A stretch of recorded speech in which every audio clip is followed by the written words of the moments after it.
closed before I answer. All right, I got you. So Brandon's going to give some opening remarks for questions. I'm gonna try with this speech right now that I got for y'all. First, I just want to say thank you to everybody already. But y'all know I gave everything I had in this, and I don't have no regrets. That's one thing I tell them young boys: don't have no regrets. And so, first, I just want to say, 15 years ago, I walked into this city as a young man with dreams, big dreams, a little bit of nervousness, and a whole lot of fire in my heart. I had no idea back then what this journey would bring. I didn't know how many times I would be tested. I didn't know how much I would grow. And I surely didn't know how deeply I would fall in love with these fans and the team in this city. Today, as I sit here, I just want to thank God because I know He was the main reason. You know, that was the biggest thing.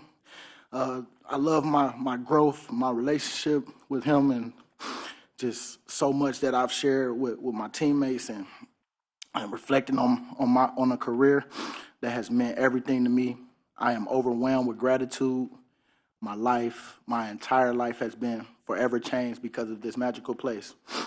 To Mr. Lurie, Howie Roseman, Dom, and everyone in the Eagles organization, I want to thank y'all. Thank you for believing in me, for sticking with me, for allowing me to call this place home for 15 years. The loyalty, trust, and opportunities you gave me are things I would never take for granted. You gave me the chance to become the player I always dreamed of being. But more than that, you helped shape me into the man I am today. Coach Reed, I couldn't forget about you. You were the first to bring me here, the first to look me in my eye and tell me that I belong. That moment changed everything for me. I will always be grateful for that.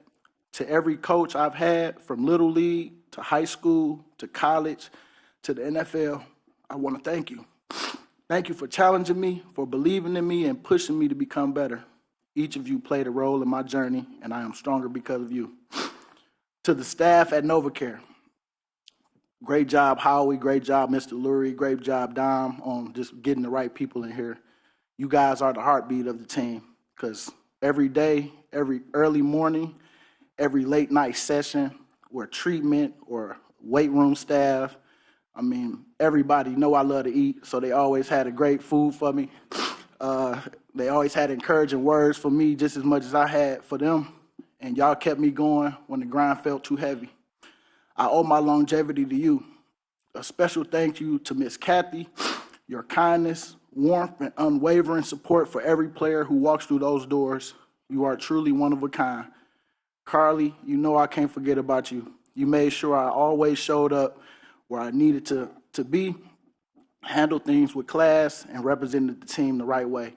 And I want to thank you both for everything.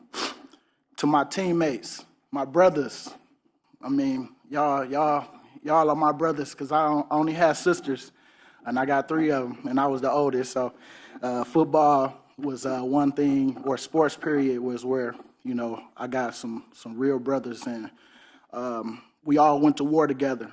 We fought, and we fought hard. We celebrated the highs and endured the lows. And through it all, we built something that can never be taken away. 2 championships, 2 of them. We made history together.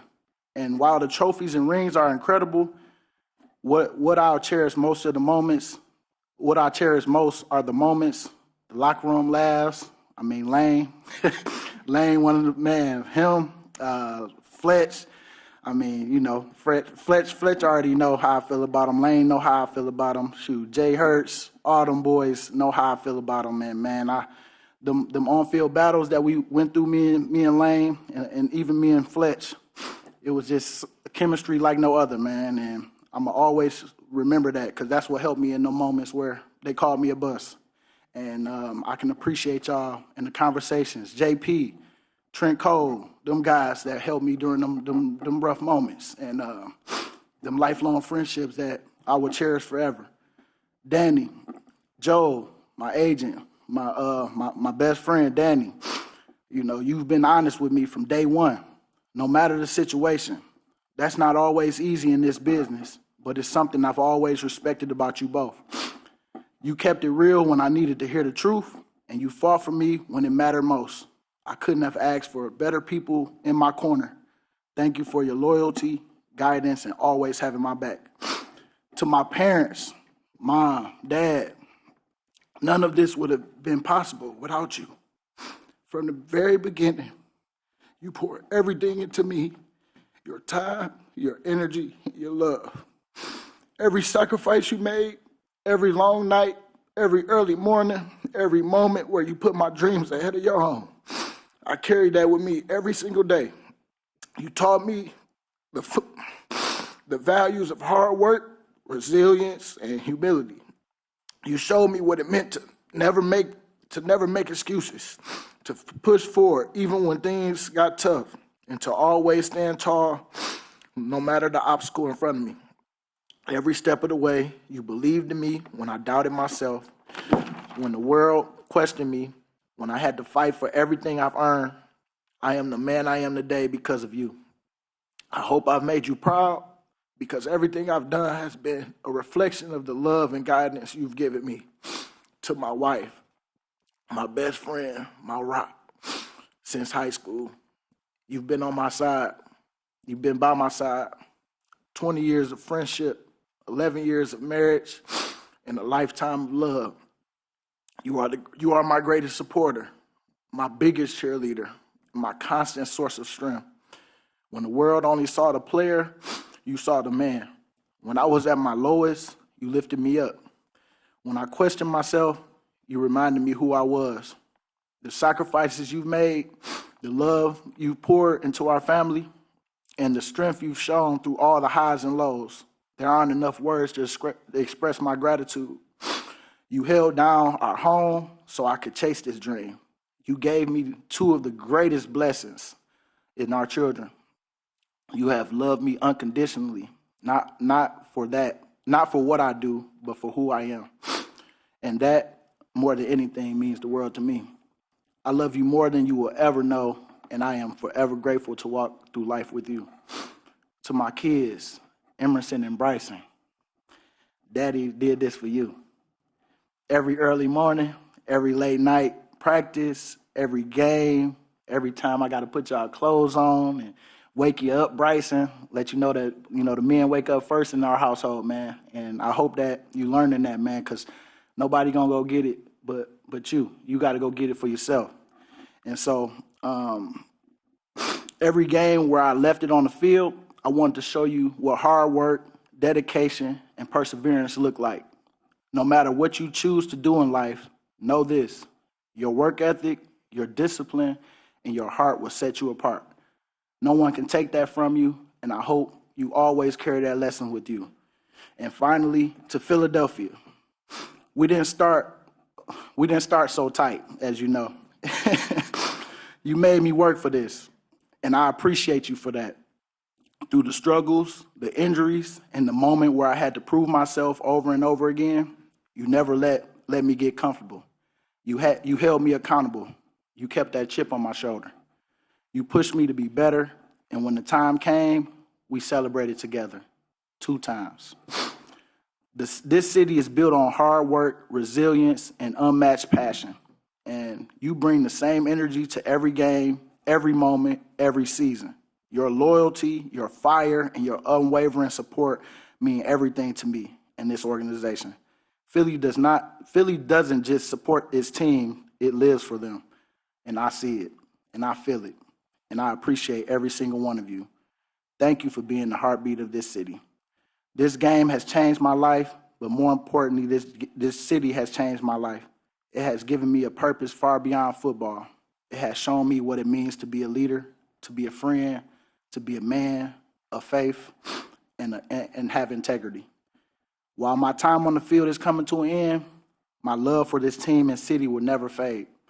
Philadelphia and everybody, from the bottom of my heart, I just want to thank y'all. Eagles, Eagles. Fly, Eagles, fly. My last one. BG out, baby. So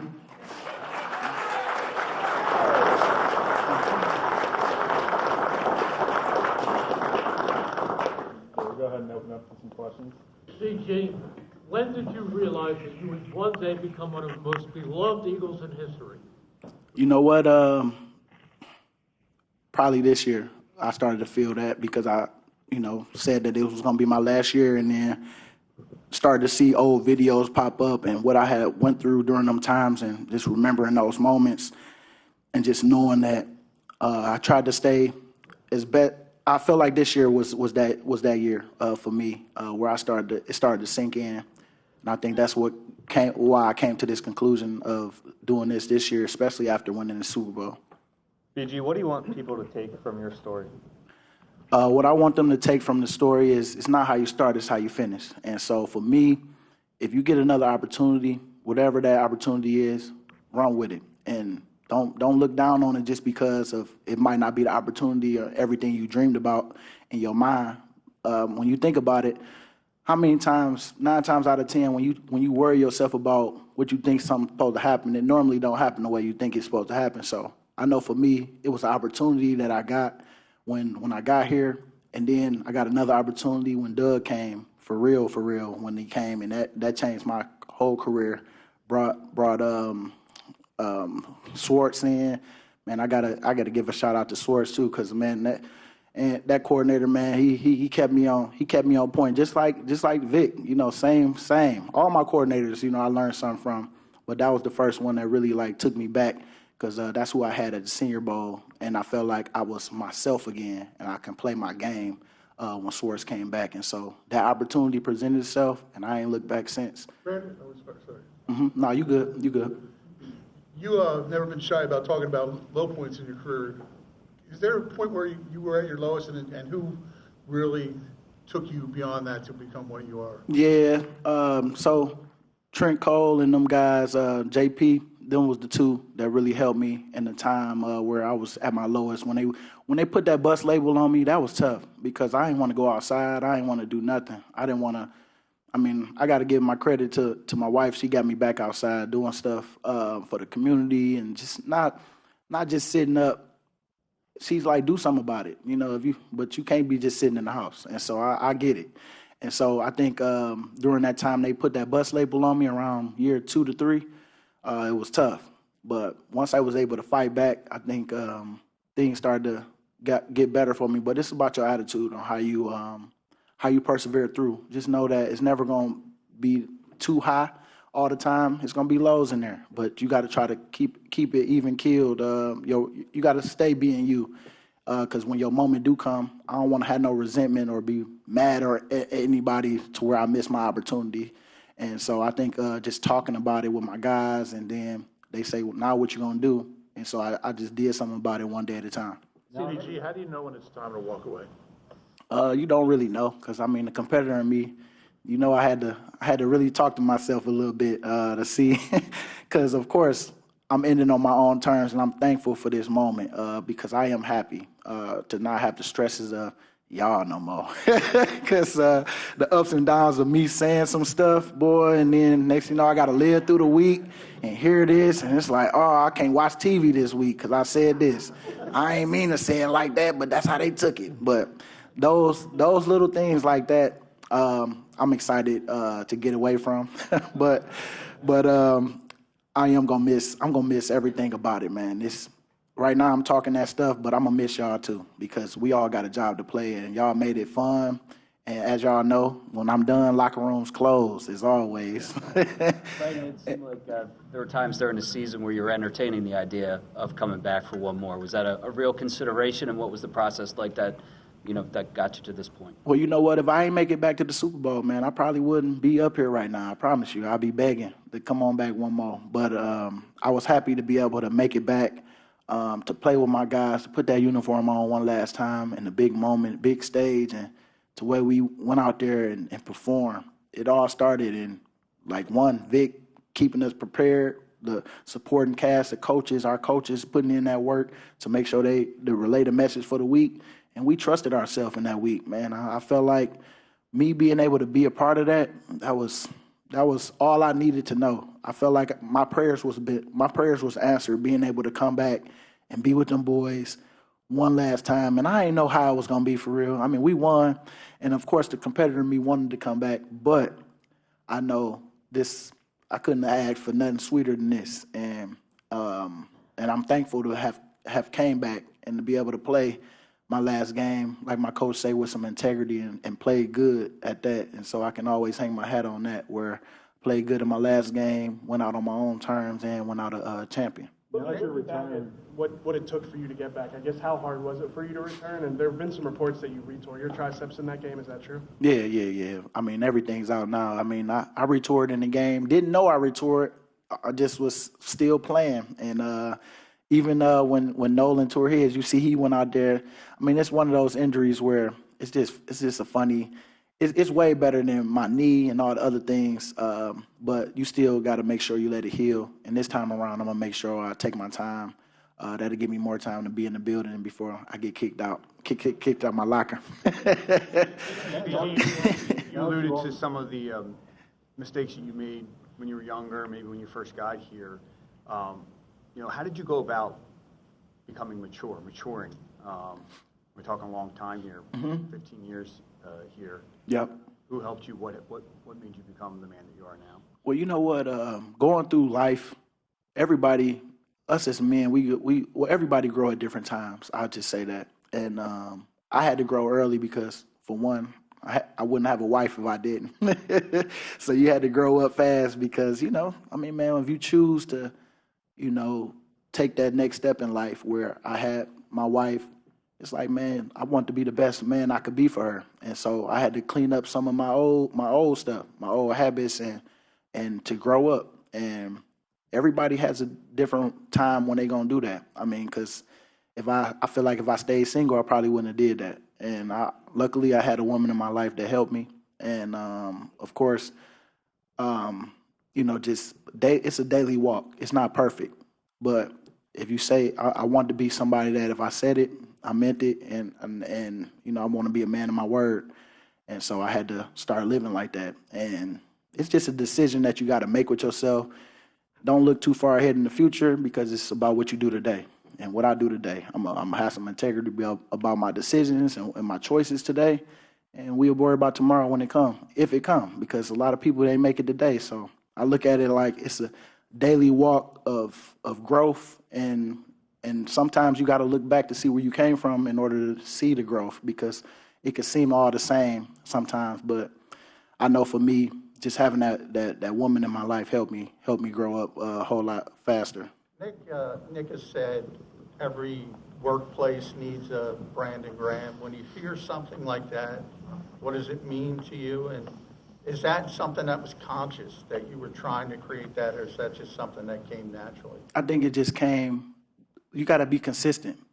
Just like I'm sure, with y'all guys out there, on what you do every day, you got to stay consistent. And consistency is everything. I think it don't matter. You ain't going to please everybody, but I'm going to stay consistent on my energy I bring. I'm going to speak to you, even if you don't want to speak to me, whatever it is. Like, it's so much that goes into that. I don't want to fall into somebody I'm not. And so I think just working on that, like, even when I got to talk to y'all after a loss, I know it's coming. I know, but I got to stand tall through it. I can't just be a high guy and not be here for the lows too.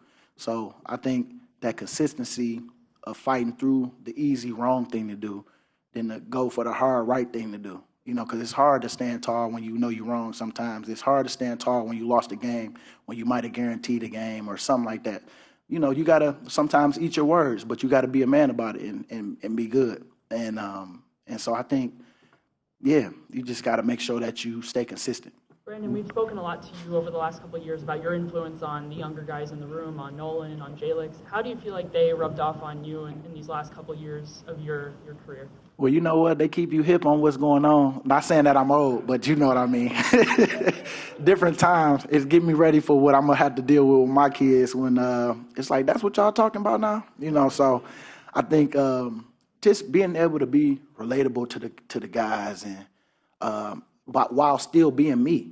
I'm gonna be me in it. I mean, I wish I could dance like some of these boys, but I'm gonna come up with something unique and crafty that I could do to be with y'all, because that's how much I want y'all to know I can appreciate y'all culture too, and I can appreciate what y'all bring to the table. And you know, I'm learning to accept people where they at in their life, and I think that's the hardest thing for a lot of. I'm gonna just say, for me, it was a hard thing for me to accept people for where they are in life and how they celebrate you, how they love you, and all that little stuff. And you know, I learned that from my baby. I can't even take all that credit, but she always say that to me. You know, you gotta meet people where they at, and you gotta accept whatever it is that on how they love you and how they express themselves to you. So with them young boys, when they come talk to me, I really take it serious. I really try to be there for them. I really try to just be that listening ear if they just want to talk and complain about something. But then, of course, I'm always in to fix it. Like, so what you gonna do about it? All right, you complain to me, I listen to you. So what's next? And so we always try to go through a plan, and then we walk together. Because that's one thing I'm gonna miss, though, for real. Because being on that field, talking stuff to people, but it's all fun. It's all good competition.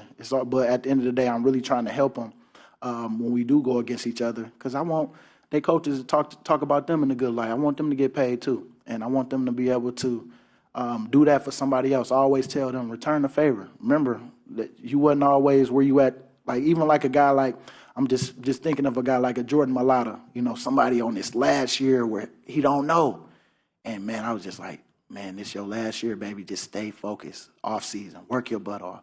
Hey, you going through something? Come talk to me. Come talk to whoever you need, whoever you trust. Go talk to him. But let's go.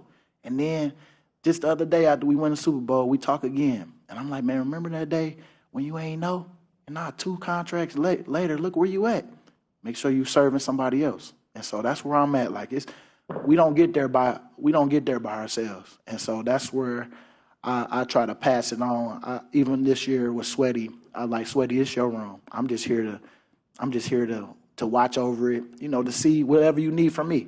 Because I don't want you to think that, like, you know, that we ain't in this together. And so that's my way of bringing these guys to let them know, like, it's your time. And like I just told Nolan, like, man, this your room. Look how crazy. Nah, you the guy. You the oldest guy in that room. So let's go out there. Let's go take care of business. And so I just try to be that consistent, constant, you know, ear for some more. And sometimes I need it from my guys too. And them guys, and I will say that's how they help me. They help me be able to come to them too, because it's not just them always coming to me. I go to them too because we build a relationship. What's the key to making it 15 years? What'd you say? What's the secret or the key to making it 15 years? Well, you better say your prayers, man, because everybody different. Everybody body different. But what I will say is the relationships that I've built over these 15 years is just because of, you know, you got to be intentional about that. And I would say a lot of people, some people don't realize it till after. And I've listened to other guys that left, and I've started to. I'm always an outgoing person anyway, but I've been more intentional on just, you never know, man. Like, people always say, man, your smile lights up a room. So I always try to smile because you never know who need it. And now getting all these messages from guys and just seeing some of the stuff, the impact that you had on guys that you know that it took a lot out of them just to even tell me that. But I made sure I heard them, and I made sure I told them how much I appreciate them on telling me that, because I'm going to stay doing it. Because sometimes you can get bored with it. Not even bored with it, but just some stuff you do, you don't think it means anything. But people watch you. And I tell these, like, just like I'm going to tell my kids, it's like, make sure that what you're doing in private, you know, you be proud of, because we all got something. But, you know, you got to stand on whatever it is you do in life. And so for me, I just tried to make sure that I just was the best person I could be, you know, every day, bring the energy. And if I ain't have it that day, hey, y'all, look, I need you. And, you know, Nolan will bring it, or some other guys at the time that I was with will bring it.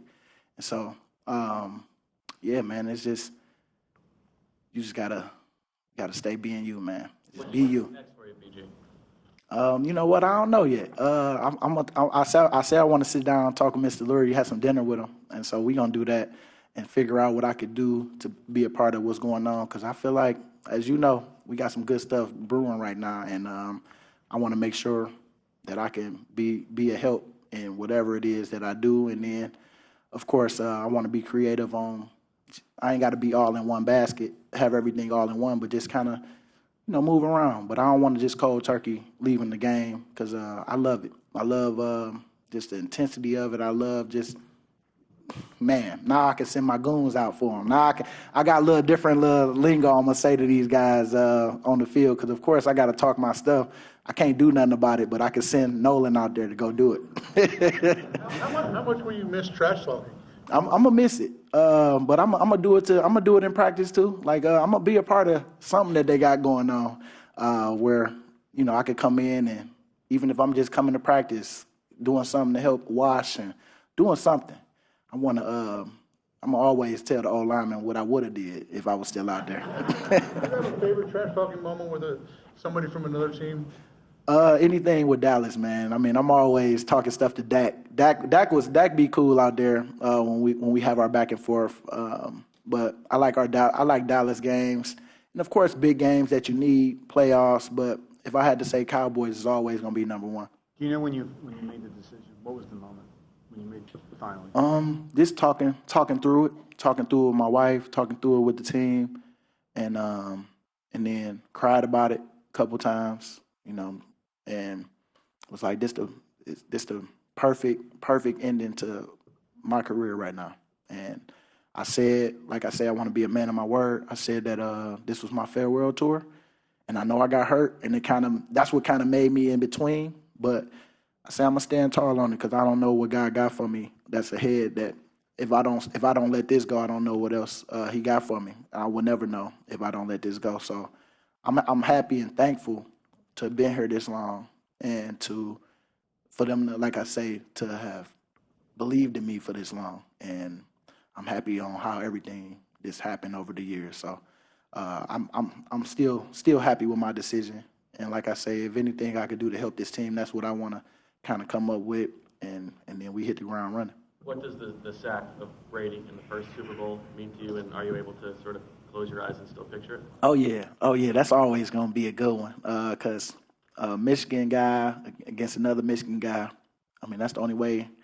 I mean, in that sense, the way he did it the year before against the Falcons, man, it was like I was just happy to be able to get him.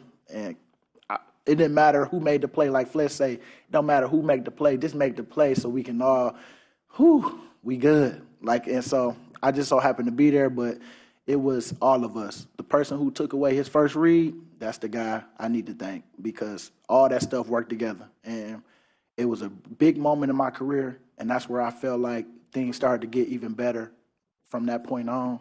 But it took me, 7 years? 7 years at that point to get there, and then to win. And then it was a back-and-forth game. 500 yards total offense, both sides. I felt like we both was doing good, and somebody made that key play, and that's all it takes. I mean, one big play in the game can cost you, and I'm happy we was able to get that. So it's something I'll always remember.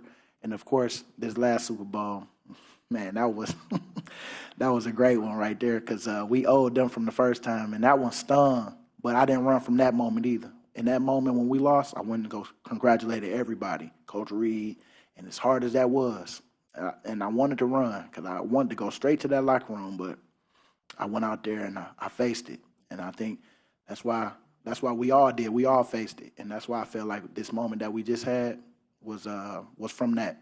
And so if I can tell any kid, any adversity you go through, don't run. Just face it and just know it's gonna be better. You're gonna be better for it, and one day you're gonna look back and say, "Man, I'm glad I did that." Because look at this moment. This moment came back, and we did what we were supposed to do. Take a few more questions. Take a few more. Something that you're really going to be remembered for is the work you did in the community, always volunteering, always stepping up when anybody needed you the most. When did you realize in your career that your involvement in the community was so important to kind of building your career on and off the field? Well, after my wife got me back outside a little bit, that was the whole point. She was saying, you need to do some community stuff. You need to be out here because it's people that look up to you. And, of course, I went out there, started doing little stuff here and there, but then you started to see, like, the kids and how they react to you. And, like I say, I bring that energy. You start to see how much you can really help some of the kids. And so now anytime I'm available. I mean, me and my wife got a nice little thing going where I just take care of my kids, and if all that stuff is in line, shoot, I mean, we do whatever, and making sure the house is good, we good. And so now I really make sure, like, it's gonna turn up even more, me being in the community, because now I got some free time and I want to make sure I spend it the right way. But that's community service gonna be always a part of our family, because I want my kids to know, like, this stuff don't happen by yourself, and you gonna have people looking up to you just as much as I have people looking up to me, and you gotta make sure you do something positive with that, and that's the positive by the people that's coming in the future. They're the future, so I gotta make sure I give them the best and let them know it ain't about no money, it ain't about no fame, it ain't about none of that. It's about you going out there and doing work for people that been thrown away from others, and let them know that they are just as special and they got some just fire on the inside that they just haven't tapped into yet. But I'm gonna help them, and help them as best I can. So I think I think my wife will get me back out there, and of course, we got to make that decision to stay going. But that's what I've been choosing to do, just stay in that community. A lot of guys talked about being consistent throughout your career. One of the things that has been consistent is the positivity that you've always brought. Mm-hmm. Where did that come from, and how much of an influence do you think that had on the team over the last 15 years? Well, growing up, my mom, she always, just would say, just something like, don't be like everybody else. That's why I don't have no tattoos, I don't have no piercings, because I wanted them. I wanted tattoos and all that stuff. But, she would always say, be different.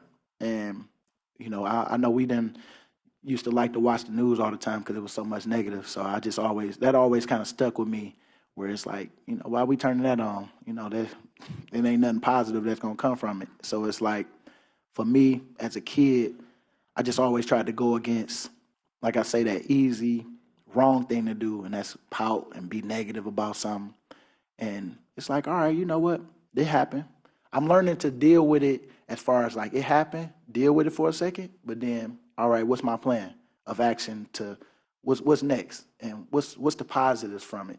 And so, I'm getting better with that, because I be so quick to move on, because when some negative stuff happen, I know it ain't gonna be negative for long, but sometimes I try to stay in it a little bit, just to say I felt it, but then I'm always trying to find that plan of action for the next thing. So I think that's where it kind of clicked for me to just stay positive, because it's no sense of being negative about it, because being negative ain't gonna bring you nothing but more negative. So that's why I try to stay positive with it. Last question, Dave. There's a lot of athletes in this city who have gone through kind of the criticism that you faced early in your career, and it kind of leaves a scar. They come away from it bitter, and you always seem kind of the opposite. You always had the smile and went out of your way to kind of look people in the eye. Did you have to work on that? And where did it come from? You know what? I had to work on that for real. I'm still working, because sometimes people can catch me in a moment where I might be going through something, and it's like they might bring up some old stuff that you might have not still knew that you had to deal with. I mean, you still had to get better with. But I think where I unblocked everybody on Twitter, I forgot. There you go. That day. That was it right there. That's when I forgave everybody. I was like, go ahead, unblock them all, man. And so when I think for me, winning that Super Bowl the way it happened, that helped. But like I say, them conversations and knowing that, man, you're not going to make everybody happy, so stop trying. And so as long as I make as long as my family good now, that's all that really matter. My close people that really mean something to me, as long as we can have conversation and get through things together, that's all that matter, because a lot of people don't know me. A lot of people just watch the football player that I am on what I did, but they don't know me. So I can't be mad at them for them making their own assumptions of whatever it is, because you know what assumptions do. You can't. That's why I don't assume, because if I want to know something, I'm going to go talk to them. So and in this case, in football, you don't really get to talk to a lot of us, so you're going to talk about it, so you can't really take offense to it. And so I try to help them young boys in that, because I know it stings sometimes hearing some of your guys that went and turned media and start talking about you because that's the job, and I understand that too. But some people just not in that place. But now I understand. I don't take offense to it.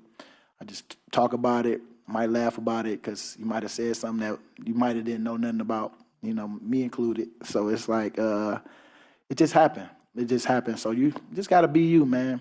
You can't worry about what nobody got to say. You just got to keep being you and trust what you're doing is what you want to do. Don't do it for nobody else. And so that's how I live it, and that's what I'm trying to hope I can spread for my kids. It's about what you think.